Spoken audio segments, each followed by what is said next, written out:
up? I am Shelby. This is Channel Notes, a channel dedicated to helping you do YouTube authentically. And in this video, I am going to carry out a monthly review of my main channel, Michelle B, a channel dedicated to intentional living. So something that I'm actually going to go into in this video is earnings as well. I don't see earnings as a bad thing. I have a controversial view that you should be able to make content, put it out in the world, and earn something back from it. So I'm actually going to show you sort of how much I'm making on my main channel so you can get a realistic idea of how much a channel of that small size can make. So stick around if you are interested in that. I hope to make the monthly review kind of like a normal thing on this channel. We'll see how this one goes.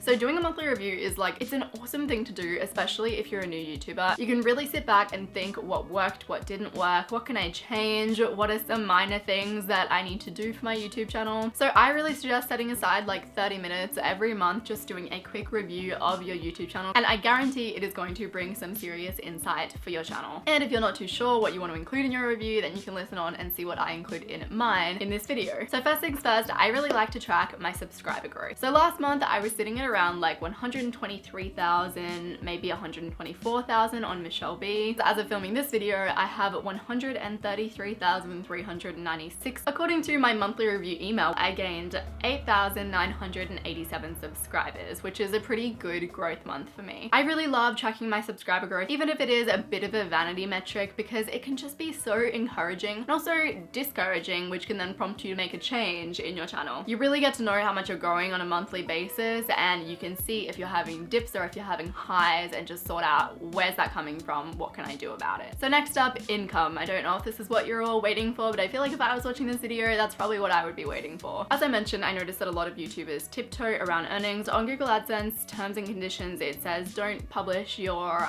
statistics or your click-throughs with your earnings, but you can publish your final earnings. So there's no non-disclosure clause that I can find. I can't find anything on just YouTube in general either. I've also seen other creators show their earnings in videos and they haven't had any repercussions from it. So I'm gonna go ahead with the assumption that it's fine. If you know otherwise, I would definitely like to hear about it in the comment section down below. Before I dive into it, I'm gonna say a few more words. Earnings are a really touchy topic. They're a little bit taboo. I've been in the YouTube game for like 3, probably 4 years now. It's only in the past year that I've earned anything that could potentially be close to an average income. During those 3-4 years, I've given up weekends, I've sacrificed, I've worked really hard. I'd say I probably didn't even get paid minimum wage for the work that I put in for the first 3 years. I'm not trying to be like, oh my god, pity me. I've put in so much work because I love doing it. It's something that I enjoy. But I do want to say that YouTube is work. Like, it's not like a fun little, oh, flick on the camera, film a vid, put it up, see what happens. Like, there's a lot behind the scenes that goes on. So it's not like the earnings that any YouTuber makes are unwarranted. Okay, I've ranted too much, so let's get stuck into it. So in the last 28 days on Michelle B, I've earned about $1,000 through Google AdSense, and that's 1,000 Australian dollars. That's a really decent month for me, so that's actually a much higher rate than usual. So my AdSense earnings usually fluctuate from 600 to 1,000. When I was uploading every single day, and I was also in a peak month where AdSense earnings are higher, I earned like around the 2,500 mark. That was also a lot of effort, and like I said, it was in a peak month where you'd be earning more than usual. So that was January, which I think is one of the peak months. I think January, December are good months. So this month I earned about 1,000, which is a good month for me, and I think a lot of that came from my how to stop wasting time video, which is now sitting at the 100k mark, so that's done pretty well. So I also had a sponsored video around the $900 mark, which is 1,125 in Australian dollars right now, and I haven't received the payment for that as of yet. So if you work it out by week, which I like to do, that would mean that I am earning $531 per week, and this is at a normally good month. So I've been really picky about who I want to sponsor my videos.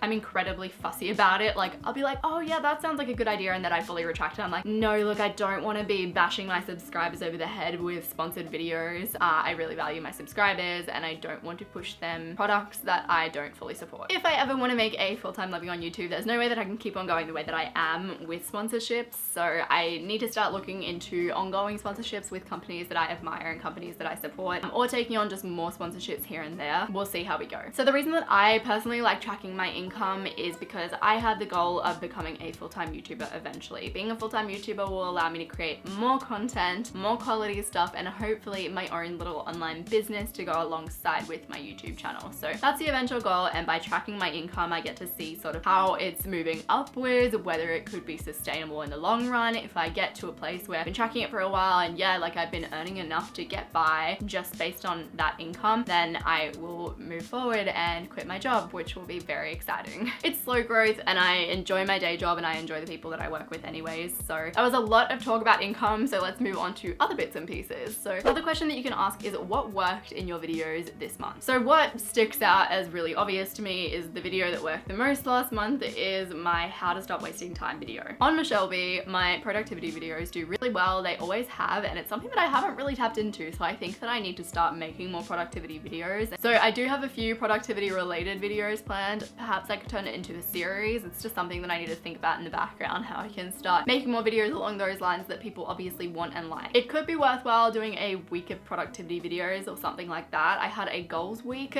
quite a while ago, so that could be something that's worth introducing in the future. So the next question is what videos really didn't work that well this month? So my video that actually did the worst is a how to drink more water video. I think that all of my subscribers are probably well on top of this, and that's probably why it didn't do as well. They kind of clicked on it and they were like, wait, no, I actually drink tons of water right now. I don't need this video.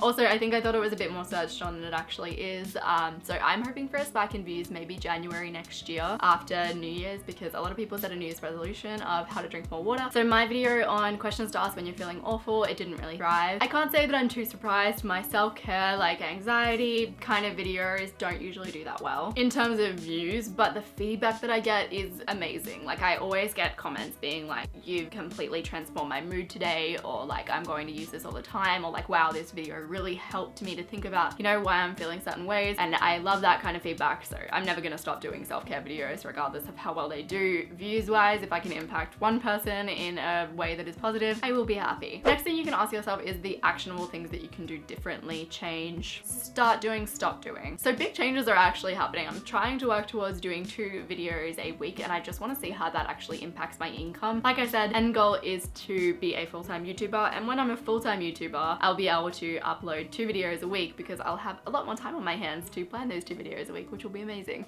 So I kind of want to trial it for a period of 2 months and just see how it impacts my earnings. So it's a change that I want to make. Another thing that I want to try changing, I've been talking a lot in channel notes videos about having like overlaying videos, overlaying just text bits and pieces to make the video a little bit more visually engaging rather than looking at just a still head. On channel notes, that's a little bit harder, but on my main channel, I feel like it's a lot more doable. So what I want to start doing is carrying around a little vlogging camera with me and just taking shots of random things. But so many of those shots could be used to make awesome aesthetically pleasing videos, so that's definitely something that I want to start changing. I'm getting a lot better with doing more overlay clips and like filming bits and pieces of me like acting things out, like writing in a notebook or whatever it may be, just to make the video a little bit more engaging and pretty, most importantly. But I would really like to get those like little shots of like nature and, you know, like food that I'm eating and like friends. I don't know, I just feel like it could really add a lot to some of my videos that I make. And the last question, which isn't something that I've ever asked consistently, but I really like it and I've only like found it recently, is what are you bored of? What are you bored of on your channel? Because chances are if you're bored, then other people are bored too. It's like if you're in a conversation, if you're having a boring time, the other person's probably also bored. And if you're making videos and you're like, ugh, like I'm not really feeling this, then your audience is probably feeling the same. So for me, what I'm bored of on my main channel is, to put it in like a bit of a crude way, it's just cookie cutter videos. Here's 5 tips on doing this, that kind of thing. It can just feel a little bit like I'm only just scratching the surface as opposed to really deep diving into an issue and providing genuine value. I mean, I know that my videos provide genuine value, but just sometimes I'm like, man, I'd really just love to look at this specific thing and just get into it. You know what I mean? Even like philosophical videos, like I'd love to do a little bit more of that. I have a few like series and interesting videos that I've jotted down. I've had a really creative, like inspired month, which is actually my next video on Michelle B. Hey, how about that? I do want to make videos that are maybe a little bit different from the norm and that just provide a whole ton of value. So I am working towards it. It's something that I'm aware of and I'm moving forward. So that is my monthly review. That's the kind of stuff that I would look at in a monthly review for my main channel. I could do one for channel notes, but